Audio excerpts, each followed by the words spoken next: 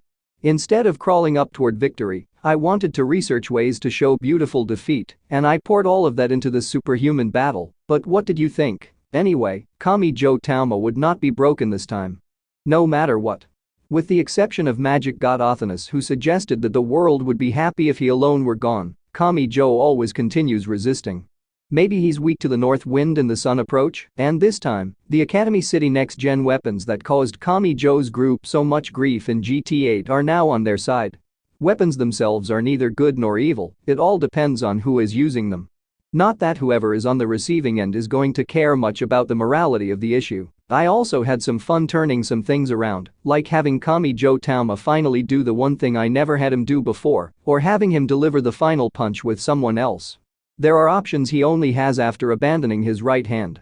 Of course, this was a one-time use cheat, but I hope part of it still tugged on your heartstrings. I showed them plenty of love in my other series God Horn Tech, but I love gunships made by forcibly modifying a transport plane. I called it a bomber in that series, but if you look at how it's described, you should be able to tell it's based off of the lines of machine gun fire pouring down from a gunship. I can't get enough of the path forward being opened by heavy supporting fire from a giant aircraft in the sky. There are some video games where you play as the gunship shooting down at the ground, but you don't see many where you're the one on the ground, and the airship blesses you with the motherly love of bullets pouring down from the sky to support you. Sad, since I want to receive more gunship love. Aside from that, I think my favorite part was the anti-magician Rorschach attack. I love adding in some more intellectual moves in the middle of all the brute force attacks. I give my thanks to my illustrators Haimura-san and Ito Tateki-san, and my editors Miki-san, Anan-san, Nakajima-san, Hamamura-san, and Matsuura-san. The level 5s. The Transcendence, the Angel, the Demon, the Holy Guardian Angel, the Great Demon, the Old and the New Board Chairmans, the Cat Ears Teacher, and the Correspondence Course Student. Despite only having one primary enemy, the battle itself threw in so many characters, both old and new, so it couldn't have been easy. Thank you for again going along with all of this, and I give my thanks to the readers. What did you think of all-out Dragon Lord Kami-Jo holding nothing back? Like Kami-Jo said in the story, he can only gain this power by choosing to give up on and reject the possibility of connecting with someone. While it is incredibly powerful, I hope you agree with his immediate decision to seal that option away. Were you wondering what happened to CRC after he was abandoned? Did it not seem like Kami-Jo anyway? Thank you for reading this far. It is time to close the pages for now, while praying that the pages of the next book will be opened, and I lay my pen down for now. You didn't forget the very first mystery, did you, Kamachi Kazuma? Her torso had been sliced clean through. She had been dumped on the ground and abandoned. And, sigh. The clock struck midnight and January 6 began. Death hung thick over one corner of District 12 where a silly-sounding voice could be heard. It came from Anna Kingsford. Okay then. It's about time I reconnected my pieces and got moving again. She had been sliced in two. Her torso had definitely been bisected. But Anna Kingsford was already a preserved corpse being moved by the machinery inside her. She had been killed? What did that matter? She wasn't alive to begin with. What a pain. Christian Rosencreutz had made a mistake at the very beginning. And, most likely, that was why he had been killed at the hand of the very girl he had killed himself. You are a surprisingly sensible person to assume killing someone once is enough to eliminate the possibility of counterattack, CRC or the man using that name. But you can't peer into the true depths of magic with such shallow thoughts. That he fell for that may have been further proof he had only been using the Rosencreutz name. Plus, the true Rosicrucians preferred to avoid naming themselves such. Saying nothing and going into hiding would be the safest option now, but the expert, who could not be stopped by a little thing like death, was not interested in her own safety. She had made a show of dying to remove everyone's attention from herself, so she could carefully observe CRC and work out a weakness, but that was no longer necessary. Instead, it appeared the nun and the little god were in trouble after approaching the truth. Honestly, you are going to get yourselves killed, young ones. Feigning death requires a fair amount of direct firepower, or you risk being killed off without anyone the wiser. You remind me of the second victim in a murder mystery who sees something they shouldn't have, does not share this vital information with anyone, and goes to confront the murderer on their own. It was unnatural for her to be an active part of this world in the first place. She was willing to sacrifice herself if it would save those two who had happened across a deadly threat. Anna Kingsford was the opposite of CRC. Her actions were driven by just one thing: serving those around me. It was time for the counterattack. Everyone had to be sick of bloody tragedy by this point. She had an announcement for all the people who didn't want to see the world fall any further into red and black. That expert was willing to show them the kind of magic that protected people's lives and made their dreams come true.